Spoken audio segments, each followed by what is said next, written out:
Hello दोस्तों, welcome to Pradeep बस्ती अड्डा। दोस्तों, आज हम लोग यहाँ पर देखने वाले हैं यूपी TPSC पेट एग्जाम अर्थव्यवस्था से आने वाले वेरी मोस्ट इम्पॉर्टेंट क्वेश्चंस हैं। यह आपका पेट एग्जाम का प्रश्न पत्र नंबर फर्स्ट है। आप लोग प्लीज़ हर क्वेश्चंस को अच्छे से देखिए ताकि आपका 80+ आ सके। यहाँ पे आपको कुछ नए प्रश्न, कुछ पुराने प्रश्न भी मिलेंगे। जो प्रश्न आपको नए लगे आप उसको अपने बुक में नोट भी कर सकते हो। और जो हमारे भाई बहन नए हैं, जो लोग अभी तक चैनल को सब्सक्राइब नहीं किए हैं, सब्सक्राइब कर लें ताकि कोई भी क्लास, कोई भी अपडेट आपसे मिस ना हो। दोस्तों, कमेंट बॉक्स में आप लोग अपना राय जरूर दीजिएगा, आखिर आपको यह क्लास कैसा लग रहा है। दोस्तों, आइए चलते हैं, देखते हैं आज का पहला क्वेश्चन। यहाँ पे आपको दिख रहा है पहला प्रश्न, भारतीय अर्थव्यवस्था को किस रूप में व्यक्त किया जा सकता है? मिश्रित अर्थव्यवस्था में, पूंजीवादी अर्थव्यवस्था में, समाजवादी अर्थव्यवस्था में या फिर ग्रामीण अर्थव्यवस्था में। यहाँ पे पूछा गया है आपसे कि भारतीय अर्थव्यवस्था के किस रूप में व्यक्त किया जाता है। इसमें आपका हो जाएगा मिश्रित अर्थव्यवस्था में। ठीक है, पहले का आपका ए वाला बिल्कुल सही हो जाएगा। आइए हम लोग यहाँ पे देखते हैं सेकंड क्वेश्चन से। यहाँ पे कहा गया है आपसे मिश्रित अर्थव्यवस्था का अर्थ क्या है। दोस्तों, अर्थ भी आपसे यहाँ पूछा गया है, यह बहुत अच्छी बात है। यहाँ पे देखिए, यहाँ पे आपका हो जाएगा सार्वजनिक तथा निजी क्षेत्र का सह अस्तित्व। ठीक है, यानी इसमें सरकारी प्राइवेट दोनों मिलकर जो भी व्यवस्था संभालते हैं वह आपका मिश्रित अर्थव्यवस्था में आ जाएगा। ठीक है, ऐसा आप एग्जाम्पल के लिए समझ सकते हैं।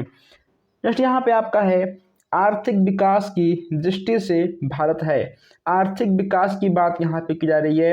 विकसित राष्ट्र है, विकासशील राष्ट्र है, अविकसित राष्ट्र है या फिर अर्ध विकसित राष्ट्र है। आर्थिक विकास की दृष्टि से भारत क्या है, ये चीज़ यहाँ पे आपको बताना है। इसमें आपका हो जाएगा विकसित राष्ट्र। ठीक है, यानी तो अभी जो है विकास की ओर चल रहा है, यानी आपका बी वाला बिल्कुल सही हो जाएगा। दोस्तों, बी वाला कहाँ दोस्तों सही है आपका। देखिए, इसमें बी वाला विकासशील राष्ट्र है। ठीक है दोस्तों, बी वाला आपका बिल्कुल सही हो जाएगा। चलिए आगे बढ़ते हैं। नेक्स्ट यहाँ पूछा गया है कि बंद अर्थव्यवस्था का तात्पर्य है आयात बंद, नियंत्रित पूंजी या फिर निर्यात बंद, आयात निर्यात बंद। इसमें आपका क्या होगा? बंद अर्थव्यवस्था की बात यहाँ की जा रही है। इसमें आपका आयात निर्यात बंद बिल्कुल सही हो जाएगा, यानी इसमें आपका डी वाला बिल्कुल सही हो जाएगा। आगे बढ़ते हैं। नेक्स्ट यहाँ पूछा गया आपसे भारतीय अर्थव्यवस्था के पिछड़ेपन का सर्व प्रमुख कारण क्या है? परंपरागत कृषि व्यवस्था, देश की विशाल जनसंख्या, उद्योगों का अल्प विकास है या फिर उपरोक्त सभी। पांचवें की बात यहाँ पे की जा रही है। इसमें आपका उपरोक्त सभी बिल्कुल सही हो जाएगा। ठीक है दोस्तों, इसमें आपका डी वाला बिल्कुल सही हो जाएगा। चलिए आगे बढ़ते हैं। नेक्स्ट यहाँ पूछा गया आपसे कि आर्थिक विकास का तात्पर्य है। आर्थिक विकास का क्या तात्पर्य है? घरेलू उत्पादन में वृद्धि, उत्पादन क्षमता में वृद्धि, आय का सामान्य वितरण एवं आत्मनिर्भरता या उपरोक्त सभी। इसमें आपका उपरोक्त सभी बिल्कुल सही हो जाएगा।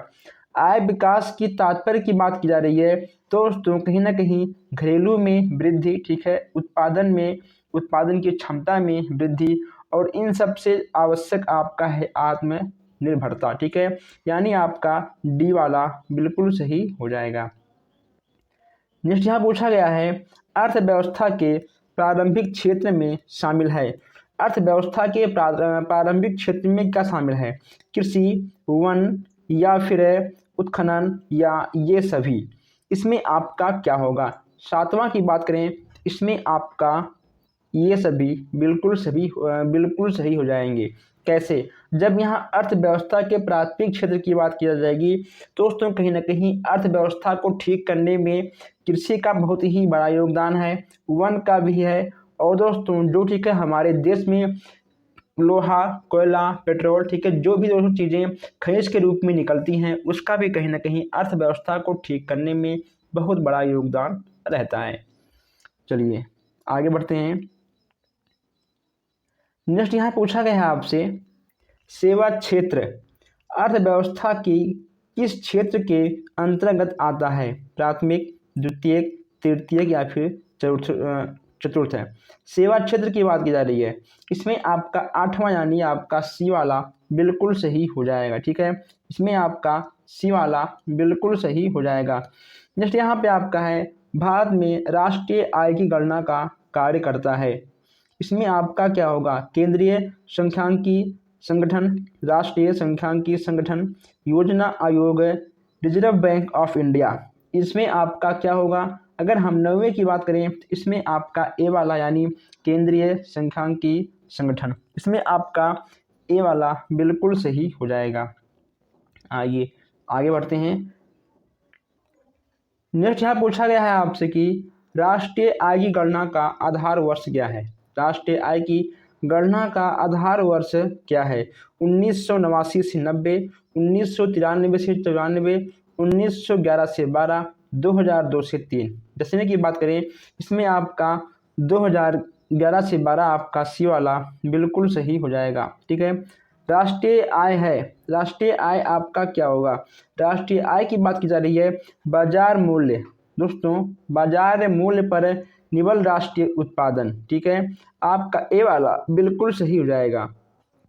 ठीक है, राष्ट्रीय की बात की जा रही है तो यहाँ पे आपका देशी। ठीक है, यहाँ पर देश की बात नहीं की जा रही है। ठीक है दोस्तों, और यहाँ पे लागत का कोई मतलब नहीं उठता है, बाजार मूल्य की। और दोस्तों यहाँ पे आपका बाजार मूल्य और राष्ट्रीय उत्पादन पर ही आपको टिक करना होगा। ठीक है, आपका ए वाला बिल्कुल सही हो जाएगा। चलिए आगे बढ़ते हैं। जस्ट यहाँ पे आपका है, भारत की राष्ट्रीय आय में सर्वाधिक योगदान किसका होता है? भारत की राष्ट्रीय आय में सर्वाधिक योगदान किसका होता है, ये यहाँ पे आप बताना है दोस्तों। यह ठीक है, आपका भारतीय अर्थव्यवस्था के क्वेश्चंस यहाँ पे आपको मिल रहे हैं। ठीक है, यानी आपके बस केवल यहाँ पर आय की बात की जाएगी, अर्थव्यवस्था की बात की जाएगी। ठीक है, यहाँ से ही प्रश्न आपके बनेंगे आपके भारतीय अर्थव्यवस्था में। ठीक है, तो इसमें आपका क्या होगा? इसमें आपका सी वाला यानी तृतीयक क्षेत्र आपका बिल्कुल सही हो जाएगा। भारत की राष्ट्रीय आय का सर्वप्रथम अनुपात किसने लगाया था? दोस्तों अगर आप कोई भी काम शुरू करोगे तो पहले आपको उस चीज़ को समझना होगा। ठीक है, उसका अनुपात समानुपात निकालना होगा। ठीक है, तो भारत की राष्ट्रीय आय का सर्वप्रथम अनुपात किसने लगाया था? 13वां में ये आपसे पूछा गया है। इसमें आपके हो जाएंगे दादा भाई नौरोजी। ठीक है, दा वाला आपका बिल्कुल सही हो जाएगा। चलिए नेक्स्ट यहाँ पूछा गया है, वर्तमान में भारत की राष्ट्रीय आय में सर्वाधिक योगदान किस क्षेत्र का है? कृषि का है, सेवा का है, उद्योग का है या फिर अस्थापना का है? इसमें आपका क्या होगा? भारत में वर्तमान में भारत की राष्ट्रीय आय में सर्वाधिक योगदान किस क्षेत्र का है, ये यहाँ पे आपसे पूछा गया है। तो 14वें में आपका बी वाला यानी आपका सेवा बिल्कुल सही हो जाएगा। ठीक है, बी वाला आपका बिल्कुल सही हो जाएगा। चलिए आगे बढ़ते हैं। इंडिया विजन 2022 क्या है? 2020 क्या है? ठीक है, इंडिया विजन 2020 क्या है? तो यहाँ पे आपको देखिए बहुत ही अच्छा प्रश्न दिख रहा है कि योजना आयोग द्वारा भारत में 2020 ईस्वी तक विकास राष्ट्रीय बनाने के उद्देश्य से तैयार किया गया। ठीक है, दृष्टि पत्र है, यह आपका एक प्रकार का दृष्टि पत्र के अंतर्गत आएगा। सी वाला आपका बिल्कुल सही हो जाएगा। चलिए आगे बढ़ते हैं। नेक्स्ट यहाँ पूछा गया है कि भारत में बेरोजगारी के आंकड़े कौन तैयार करता है? वित्त मंत्रालय, ग्रामीण विकास मंत्रालय, ग्राम पंचायत या फिर राष्ट्रीय कानून? इसमें आपका क्या होगा? ठीक है दोस्तों, यहाँ पे हम 16वें की बात कर रहे हैं। 16वें में आपका डी वाला बिल्कुल सही हो जाएगा। ठीक है दोस्तों, डी वाला आपका बिल्कुल सही हो जाएगा।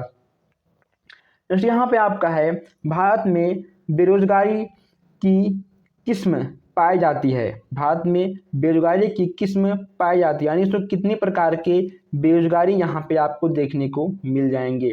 17वें की बात करें तो दोस्तों इसमें भी आपका सी वाला बिल्कुल सही हो जाएगा। ठीक है, ग्रामीण अल्प रोजगार, चक्रीय बेरोजगारी, संचारात्मक बेरोजगारी और ऐच्छिक बेरोजगारी। ठीक है, इसमें आपका सी वाला बिल्कुल सही हो जाएगा। सी पे आपको टिक करना है और आगे आपको बढ़ते रहना है। नेक्स्ट यहाँ पूछा गया है कि भारत में ग्रामीण क्षेत्रों में पाई जाने वाली बेरोजगारी आपका क्या होगा? दोस्तों इसमें आपको ए पे बिल्कुल टिक करना है। ठीक है दोस्तों, यह आपका बिल्कुल नया प्रश्न है, आप इसको जरूर नोट कर लीजिएगा। और जो हमारे भाई बहन अभी तक चैनल को सब्सक्राइब नहीं किए हैं, सब्सक्राइब कर लें प्लीज़। आप लोग इस क्लास को शेयर भी कर दिया करिए ताकि और लोग भी जुड़ें और लोग भी देख पाएँ। चलिए हम लोग आगे बढ़ते हैं। नेक्स्ट यहाँ आपसे पूछा गया है 19वां में, राज्य एवं राष्ट्रीय स्तर पर गरीबी का अनुमान लगाने के लिए योजना आयोग किसके सूत्र का प्रयोग करता है? ठीक है, किसके सूत्र का प्रयोग करता है? 19वां की बात की जा रही है तो इसमें आपका बी वाला बिल्कुल सही हो जाएगा। ठीक है, DT लकड़ा वाला। ठीक है दोस्तों, आपका डी वाला बिल्कुल सही हो जाएगा। भारत में रोजगार के अवसर उत्पन्न कराने की दर किस क्षेत्र में सर्वोच्च रही है? ठीक है दोस्तों, यहाँ पे आप लोग प्रश्नों को एक बार फिर से देखिए। भारत में रोजगार, ठीक है, भारत में रोजगार के अवसर उत्पन्न कराने की दृष्टि से किस क्षेत्र में सर्वोच्च रही, यानी दोस्तों कौन सा क्षेत्र ऐसा है जो सबसे ऊपर था? कृषि था, निर्माण था, खनन था या ये सभी थे? तो दोस्तों कहीं ना कहीं, ठीक है, अगर मान लो किसी भी बिल्डिंग का, किसी भी फ्लैट का निर्माण होता है तो दोस्तों कहीं ना कहीं उसमें अधिक से अधिक आपको रोजगार देखने को मिल जाते हैं। ठीक है, सड़क का निर्माण हो गया, पुल का हो गया, कुछ भी दोस्तों हो गया, निर्माण में अधिक से अधिक रोजगार के अवसर देखने को मिल जाते हैं। मान लो कोई फैक्ट्री हो गया, वहाँ पे कोई भी सामान बन रहा है, ठीक है, तो वह आपका निर्माण के अंतर्गत ही आएगा।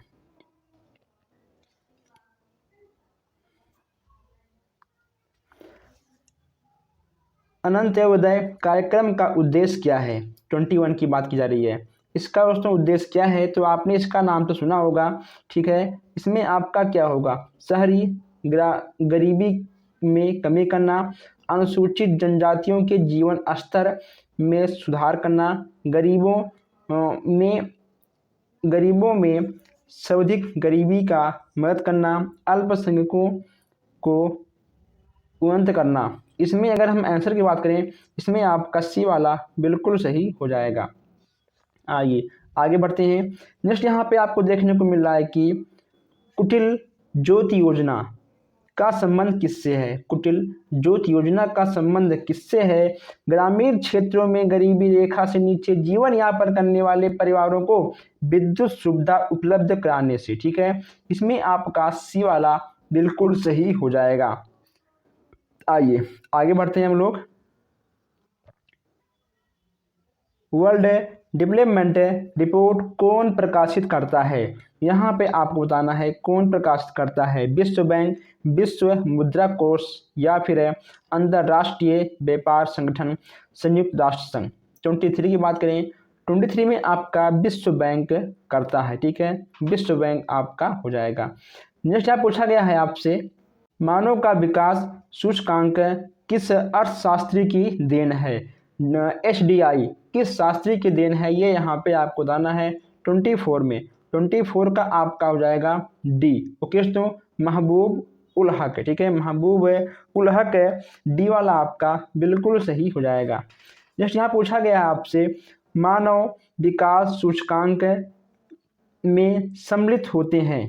ठीक है, 25 की बात करें, इसमें आपका ये सभी बिल्कुल सही हो जाएंगे। ठीक है दोस्तों, कहीं कहीं आपके उपरोक्त सभी, कहीं कहीं आपके ये सभी सही होते हैं, कहीं कहीं आपके गलत भी हो जाते हैं।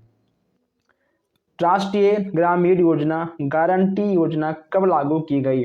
15 जनवरी 2005, 20 जनवरी 2007, 11 मार्च 2000 में, 2 फरवरी 2006। कब प्रारंभ हुआ था ये यहाँ पे आपको बताना है। 26 की बात करें, 26 में आपका डी वाला बिल्कुल सही हो जाएगा, 2 फरवरी 2006 में। भारत में मानव विकास रिपोर्ट जारी करने वाला पहला राज्य कौन सा था? केरल, मध्य प्रदेश, गोवा या महाराष्ट्र? 27 की बात करें, 27 में आपका क्या होगा? 27 में आपका बी यानी मध्य प्रदेश बिल्कुल सही हो जाएगा। आइए दोस्तों आगे बढ़ते हैं। यहाँ पे आपको दिख रहा है कि भारत निर्माण योजना संबंधित है। यह आपका किससे संबंधित है? 28 की बात करें, इसमें आपका सी यानी दोस्तों आपका भारत की ग्रामीण अधोसंरचना के विकास से, इसमें आपका सी वाला बिल्कुल सही हो जाएगा। आइए आगे बढ़ते हैं। प्रधानमंत्री ग्राम सड़क योजना को कब प्रारंभ किया गया था? 25 दिसंबर 2000 में, 24 दिसंबर 2001 में, 23 दिसंबर 2001 में, 15 अगस्त या 2001 में? 29 की बात करें, यह आपका 25 दिसंबर 2000 में बिल्कुल सही हो जाएगा। ऐसे प्रश्न आपको जरूर देखने को मिलेंगे, इसलिए आप लोग अच्छे से क्वेश्चंस को देखते हुए समझते हुए आगे बढ़िएगा। अगर किसी भी क्वेश्चन में आपको कोई भी शंका शिकवा शिकायत है, आप हमें फेसबुक, व्हाट्सएप मैसेंजर या आप कमेंट बॉक्स में हमसे संपर्क कर सकते हैं। नेक्स्ट यहाँ पे आपका है, राजीव गांधी श्रमिक कल्याण योजना कब प्रारंभ किया गया था? 1 अप्रैल 2005, 19 नवंबर 2005, 26 जनवरी 2006, 15 अगस्त 2006? इसमें आपका क्या होगा? इसमें आपका 1 अप्रैल 2005 बिल्कुल सही हो जाएगा। नेक्स्ट यहाँ पे आपका है, भारत में योजना निर्माण के उद्देश्य हैं। इसमें भी क्वेश्चंस आपके यहाँ से बन जाते हैं। 31 की बात करें, 31 से आपका दोस्तों डी वाला बिल्कुल सही हो जाएगा। ठीक है दोस्तों, इसमें आपका डी वाला बिल्कुल सही हो जाएगा। भारत में योजना निर्माण के उद्देश्य की बात की जा रही है, तीनों आपका सही होगा, यानी आपका उपरोक्त सभी बिल्कुल सही हो जाएगा। आइए आगे बढ़ते हैं। नेक्स्ट यहाँ पे आपको देखने को मिल रहा है कि पंचवर्षीय योजना बनाने की जिम्मेदारी किसकी है? पंचवर्षीय योजना बनाने की जिम्मेदारी किसकी होती है, ये यहाँ पे आपको बताना है। प्रधानमंत्री कार्यालय, राष्ट्रीय विकास परिषद, योजना आयोग या फिर ग्राम पंचायत? 32 की बात यहाँ पर हम कर लें, 32 में आपका ए वाला यानी प्रधानमंत्री कार्यालय आपका बिल्कुल सही हो जाएगा। नेक्स्ट यहाँ पूछा गया है आपसे, पंचवर्षीय योजना का अंतिम प्रारूप कौन अनुमोदित करता है? केंद्रीय मंत्रिमंडल, राष्ट्रीय विकास परिषद, योजना आयोग या फिर उपरोक्त सभी? इसमें आपका क्या होगा? 33 की बात हम कर लें यहाँ पर, 33 में आपका डी वाला इसमें आपका बी वाला बिल्कुल सही हो जाएगा। ठीक है, राष्ट्रीय विकास परिषद बी वाला आपका बिल्कुल सही हो जाएगा। आइए आगे बढ़ते हैं। नेक्स्ट यहाँ पूछा गया है कि योजना आयोग की स्थापना कब हुई थी? 10 मार्च 1950, 15 मार्च 1950, 16 मार्च 1951, 20 मार्च 1950? योजना आयोग की स्थापना कब हुई थी? 34 की बात हम यहाँ करें, इसमें आपका बी वाला बिल्कुल सही होगा, यानी 15 मार्च 1950। ठीक है, आपका बी वाला बिल्कुल सही हो जाएगा। नीति आयोग का पदेन अध्यक्ष होता है। नीति आयोग का पदेन अध्यक्ष आपका कौन होता है? प्रधानमंत्री होता है, योजना मंत्री होता है, वित्त मंत्री होता है या फिर कैबिनेट मंत्री होता है? आपको ये बताना है कि निजी आयोग का पदेन अध्यक्ष कौन होता है। 35 की बात करें, 35 में आपका ए वाला यानी प्रधानमंत्री होता है। ठीक है, इसमें आपका ए वाला बिल्कुल सही हो जाएगा। नेक्स्ट यहाँ पे देखने को मिल रहा है आपको, भारत में योजना आयोग की स्थापना की गई संसद के एक अधिनियम द्वारा, केंद्रीय मंत्रिमंडल के एक प्रस्ताव द्वारा, राष्ट्रपति के एक अध्यादेश द्वारा, संविधान के एक प्रावधान के द्वारा? 36 की बात करें तो इसमें आपका केंद्रीय मंत्रिमंडल के एक प्रस्ताव के द्वारा। ठीक है, इसमें आपका बी वाला बिल्कुल सही हो जाएगा। नेक्स्ट यहाँ पूछा गया है, राष्ट्रीय विकास परिषद का अध्यक्ष कौन होता है? गृह मंत्री, वित्त मंत्री, प्रधानमंत्री या फिर योजना आयोग का उपाध्यक्ष? राष्ट्रीय विकास परिषद का अध्यक्ष कौन होता है? 37 की बात करें, इसमें आपका प्रधानमंत्री बिल्कुल सही हो जाएगा। ठीक है, सी वाला आपका बिल्कुल सही हो जाएगा। चलिए हम लोग आगे बढ़ते हैं। नेक्स्ट यहाँ पूछा गया है आपसे, भारत में पहली पंचवर्षीय योजना कब लागू की गई थी? 1 अप्रैल 1951, 1 मई 1951, 1 जून 1992, 1 जून 1953। ठीक है, इसमें आपका क्या होगा? 38 की बात करें, इसमें आपका ए वाला बिल्कुल सही हो जाएगा। ठीक है, 1 अप्रैल 1951 हो जाएगा। दोस्तों 1951 ठीक है दिया गया था, हमने पढ़ा 91, कोई बात नहीं। ठीक है, 1 अप्रैल 1951 आपका बिल्कुल सही हो जाएगा। प्रथम पंचवर्षीय योजना का मुख्य बल किस क्षेत्र पर है? कृषि पे है, उद्योग पे है, या फिर आपका पर्यटन पर है, या गरीबी हटाओ पर है? प्रथम पंचवर्षीय योजना का मुख्य बल किस पर है, ये चीज़ यहाँ पे आपको बताना है। 39 में आपका कृषि पर। ठीक है दोस्तों, क्योंकि कृषि पे हर सब लोग निर्भर हैं, चाहे हम हो चाहे आप हो। ठीक है दोस्तों, हर चीज़ से हम लोग जी सकते हैं। अगर कृषि नहीं होगा, ठीक है, तो कहीं ना कहीं हम लोग पीछे हो जाएंगे और हम लोग जी भी नहीं पाएंगे, जीने के लाले पड़ सकते हैं। नेक्स्ट यहाँ पूछा गया है आपसे, द्वितीय पंचवर्षीय योजना विकास के किस मॉडल पर आधारित है? 40 की बात करें, इसमें आपका डी वाला बिल्कुल सही हो जाएगा। ठीक है दोस्तों, राष्ट्रीय विकास परिषद का गठन कब किया गया था? 1947, 1949, ठीक है, 1950, 1952। 41 की बात करें, इसमें आपका 1952 बिल्कुल सही हो जाएगा। ठीक है, 1952 आपका बिल्कुल सही हो जाएगा। आइए आगे बढ़ते हैं।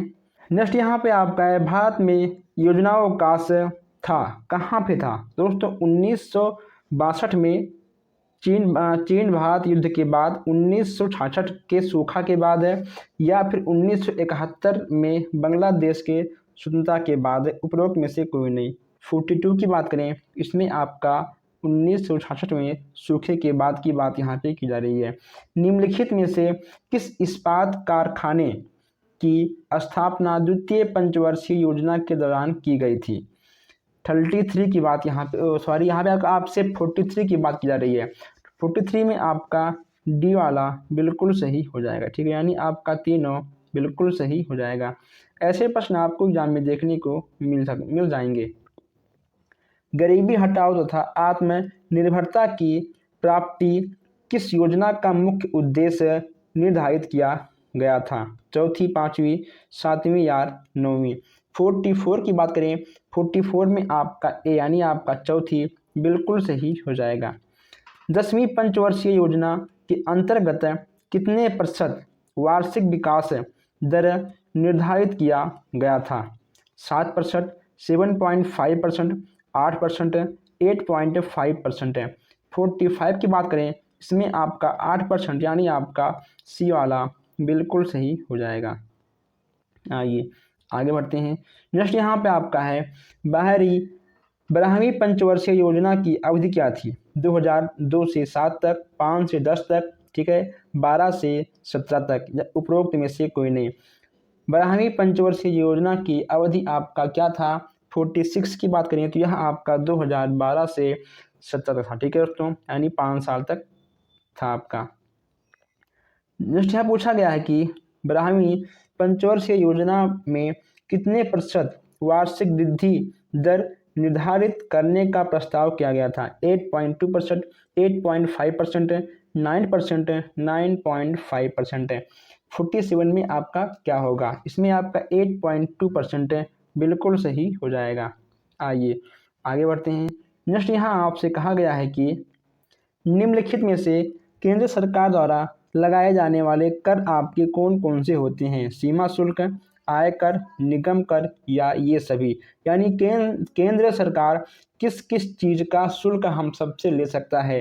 दोस्तों सीमा शुल्क भी ठीक है ले सकता है, आयकर और निगम कर। ठीक है, यानी आपका ये सभी बिल्कुल सही हो जाएगा। निम्नलिखित में से अप्रत्यक्ष कर है? उत्पादन शुल्क, सीमा शुल्क, तट कर, या फिर ये सभी? 49 की बात करें, इसमें आपका ये सभी बिल्कुल सभी ठीक है हो जाएंगे। आपका प्रत्यक्ष कर, अप्रत्यक्ष कर से भी प्रश्न बन जाते हैं। रेखीय समिति का संबंध है प्रत्यक्ष कर से, कर सुधारों से या फिर अप्रत्यक्ष कर से या ये सभी। इसमें आपका क्या होगा, इसमें दोस्तों देखिए आपका अप्रत्यक्ष कर हो जाएगा। ठीक है, इसमें आपका सी वाला बिल्कुल सही हो जाएगा। जो हमारे भाई बहन अभी तक भी चैनल को सब्सक्राइब नहीं किए हैं कर लें, ताकि नेक्स्ट क्लास जब भी आए, कोई भी न्यूज़ आए तब आप तक सबसे पहले पहुँचे। ठीक है दोस्तों, हम मिलते हैं फिर आपसे नेक्स्ट क्लास में। धन्यवाद।